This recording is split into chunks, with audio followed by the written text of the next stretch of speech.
Cuán firme cimiento se ha dado a la fe de Dios en su eterna palabra de amor.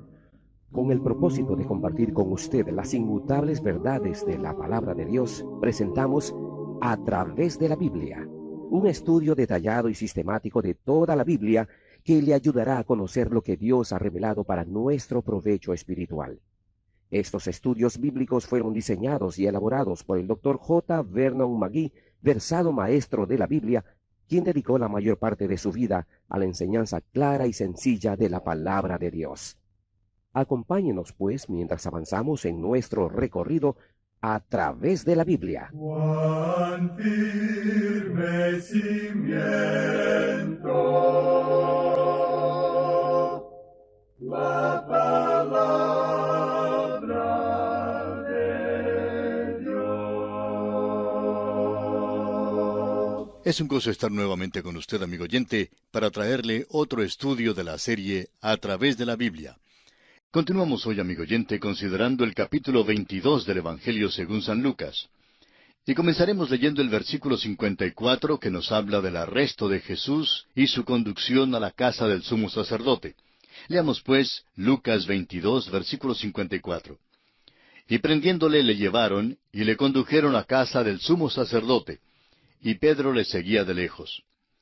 Es cosa peligrosa seguir al Señor de lejos, y esto es lo que hizo Pedro. Jesús había sido arrestado y traído delante de Caifás, el sumo sacerdote que era más aceptable a Roma. Anás, su suegro, realmente era el sumo sacerdote según la ley mosaica. Primero trajeron a Jesús ante Anás, según cuenta Juan en su Evangelio.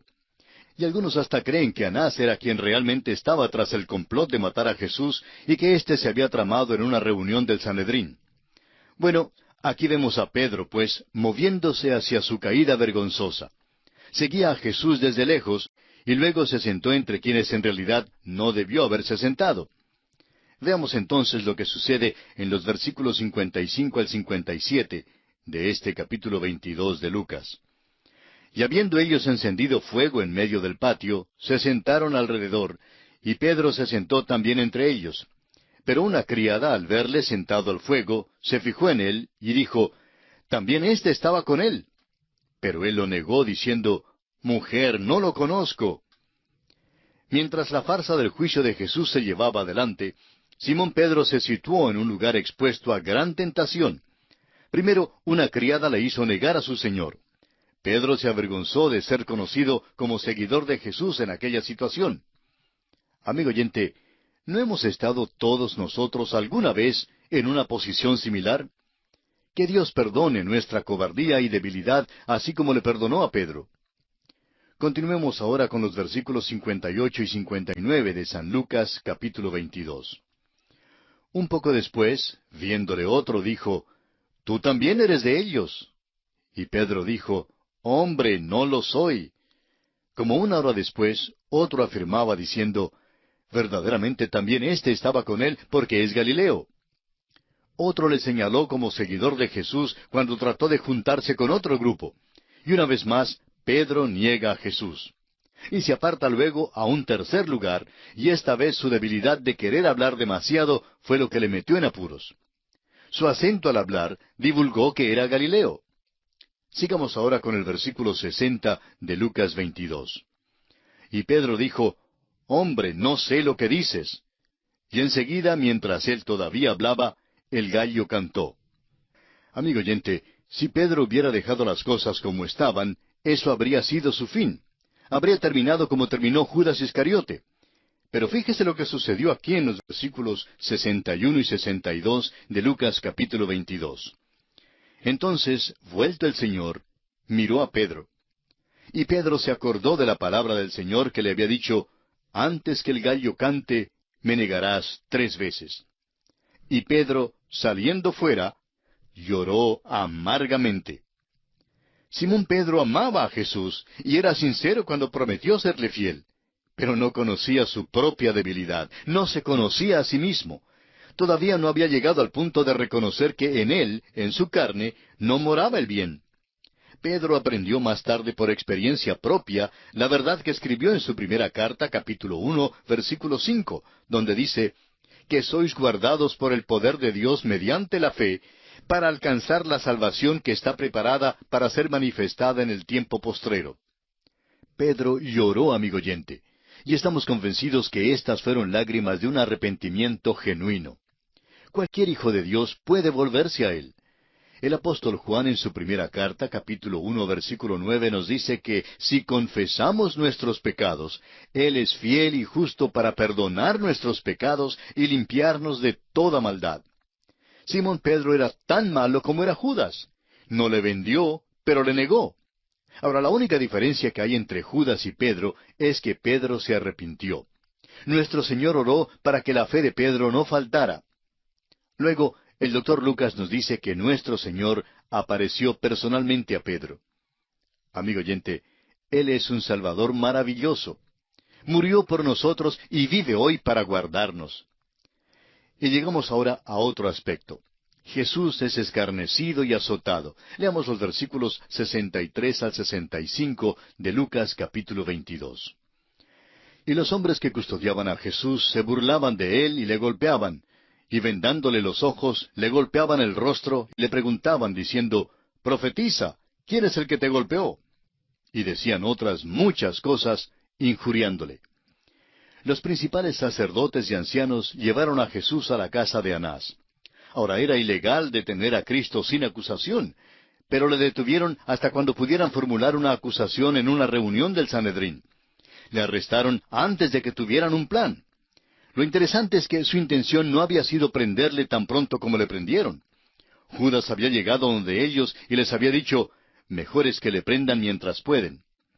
Judas creía que el Señor podría salir de la ciudad, pero el Señor, por supuesto, no tenía ninguna intención de salir. ¿Se ha fijado usted alguna vez en las muchas cosas ilegales que ocurrieron en el juicio de Jesús? Fíjese usted, le arrestaron, acusándole de violar la ley mosaica, cuando en realidad fueron los líderes religiosos quienes violaron la ley. Le juzgaron de noche, y eso era contrario a la ley mosaica. El sumo sacerdote, por su parte, rasgó su vestidura, lo cual, según la ley, le era prohibido. Además, llegaron a una decisión el mismo día en que Jesús fue juzgado, lo que también era ilegal. Los príncipes religiosos entregaron a Jesús en manos de los soldados romanos hasta cuando se hiciera una acusación formal contra él. Ahora, si la sentencia de muerte iba a dictarse, entonces los soldados tenían el derecho de jugar con el prisionero. Y el juego que jugaron con el Señor se llamaba mano caliente. Ahora, en este juego, cada soldado cerraba su puño enfrente del prisionero, que estaba con los ojos vendados, y le golpeaban. Y no era solo un soldado que le golpeaba.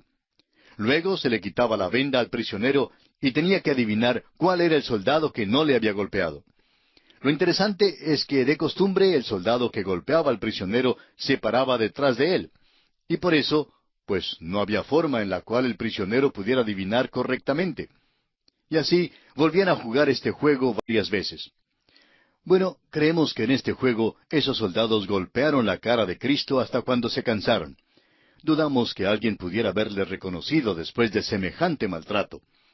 En Isaías capítulo 52, versículo 14 leemos, De tal manera fue desfigurado de los hombres su parecer. Le golpearon tanto, amigo oyente, que él tampoco pudo llevar su cruz más tarde.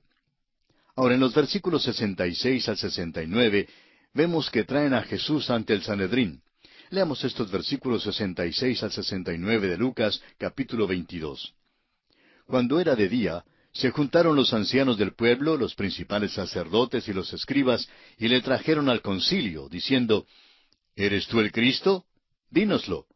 Y les dijo, Si os lo dijere, no creeréis. Y también si os preguntare, no me responderéis, ni me soltaréis. Pero desde ahora el Hijo del Hombre se sentará a la diestra del poder de Dios. El Sanedrín le hizo dos preguntas a Jesús. La primera fue, ¿Eres tú el Cristo? Ahora, si el Señor hubiera contestado que sí, podrían haberle acusado de traición, porque a cualquiera que alegara ser el Mesías, Roma le consideraba como peligroso. Jesús, pues, no contestó su pregunta directamente, sino, en cierto sentido, se identificó como el Mesías, cuando dijo que un día se sentaría a la diestra de Dios. Leamos ahora los dos últimos versículos de este capítulo 22, versículos 70 y 71 de este capítulo 22 de Lucas. Dijeron todos, «Luego, ¿eres tú el Hijo de Dios?» Y él les dijo, «Vosotros decís que lo soy».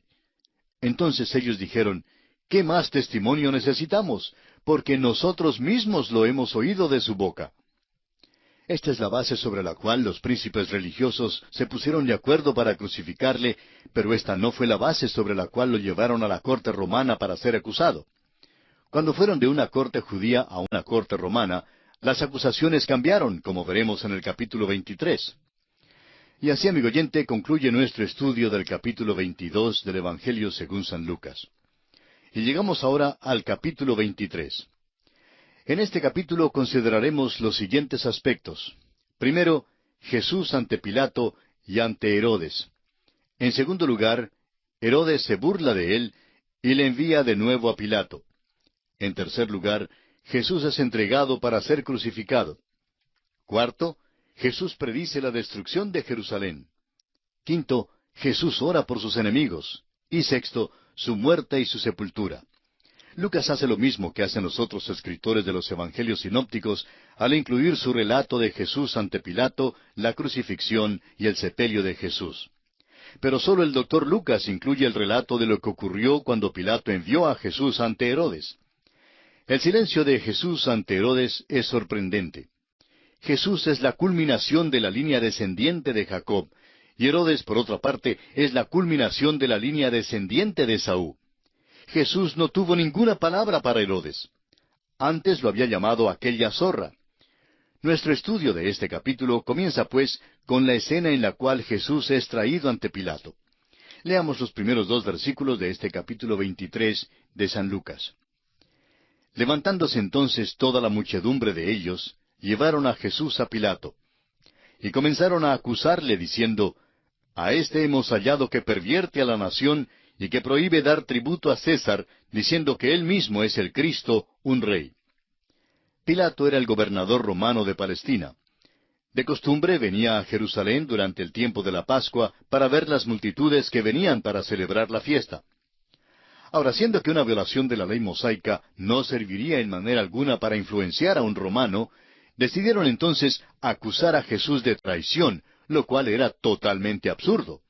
Leamos entonces el versículo 3 de San Lucas capítulo 23. Entonces Pilato le preguntó diciendo, «¿Eres tú el rey de los judíos?»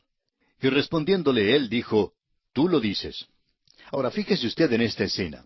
Hay un carpintero vestido de ropa rústica parado ante Pilato. Los príncipes religiosos judíos le habían arrestado. Pilato le pregunta, «¿Eres tú el rey de los judíos?» Y Jesús le responde, «Tú lo dices». Ahora, todo esto era tan absurdo y ridículo que Pilato quiso soltarlo de una vez por todas. Es por esto que leemos aquí en el versículo 4, «Y Pilato dijo a los principales sacerdotes y a la gente, ningún delito hallo en este hombre». Ahora Pilato no estaba diciendo que Jesús era sin pecado alguno, sino que no había cometido ningún crimen por el cual pudiera ser acusado. Escuchemos en el versículo 5 las falsas acusaciones de estos fanáticos religiosos en contra de Jesús. Pero ellos porfiaban diciendo, «Alborota al pueblo, enseñando por toda Judea, comenzando desde Galilea hasta aquí». Ahora los príncipes religiosos acusaban a Jesús de haber encabezado una revolución. Decían que él se había rebelado contra la autoridad establecida. Prosigamos leyendo ahora los versículos 6 y 7 del capítulo 23 de San Lucas. Entonces Pilato, oyendo decir Galilea, preguntó si el hombre era Galileo. Y al saber que era de la jurisdicción de Herodes, le remitió a Herodes, que en aquellos días también estaba en Jerusalén. Pilato quería lavarse las manos de todo este asunto, y siendo que Galilea estaba bajo la jurisdicción de Herodes, y Herodes también se encontraba en Jerusalén, Pilato entonces decide enviar a Jesús donde Herodes. Ahora no creemos que fuera por casualidad que Herodes también estuviera en Jerusalén. Leamos ahora el versículo 8. Herodes, viendo a Jesús, se alegró mucho, porque hacía tiempo que deseaba verle, porque había oído muchas cosas acerca de él y esperaba verle hacer alguna señal. Antes de este tiempo, Jesús le había mandado a los fariseos que le entregaran un mensaje a Herodes, y el mensaje era este: Id y decid a aquella zorra, he aquí echo fuera demonios y hago curaciones hoy y mañana, y al tercer día termino mi obra, según lo vimos en el capítulo 13 de este Evangelio de Lucas, en el versículo 32. Herodes en realidad sentía una viva curiosidad por ver a Jesús. Y note usted en el versículo 9, y le hacía muchas preguntas, pero él nada le respondió.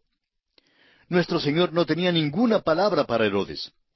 No temía a Herodes y rehusó perder tiempo con este hombre porque conocía lo que había en su corazón. Esta vieja zorra, como él lo llamó, había ido más allá del punto sin regreso y estaba ya en camino hacia una eternidad perdida. Ahora los versículos 10 al 13 de Lucas, capítulo 23, dicen: Y estaban los principales sacerdotes y los escribas acusándole con gran vehemencia. Entonces Herodes con sus soldados le menospreció y escarneció, vistiéndole de una ropa espléndida, y volvió a enviarle a Pilato. Y se hicieron amigos Pilato y Herodes aquel día, porque antes estaban enemistados entre sí. Amigo oyente, ¿puede usted ver a los príncipes religiosos haciendo todo lo posible para asegurarse de que Jesús fuera condenado? Herodes podía ver que no iba a lograr que Jesús hablara, y por eso sus hombres de guerra decidieron burlarse de él. Ahora, la ropa espléndida que le pusieron fue sin duda uno de los mantos desechados de Herodes, y la usaron para burlarse de los argumentos que Jesús había presentado con respecto a su majestad. Ahora, siendo que no había nada más que Herodes pudiera hacer, decidió entonces enviar a Jesús de nuevo a Pilato.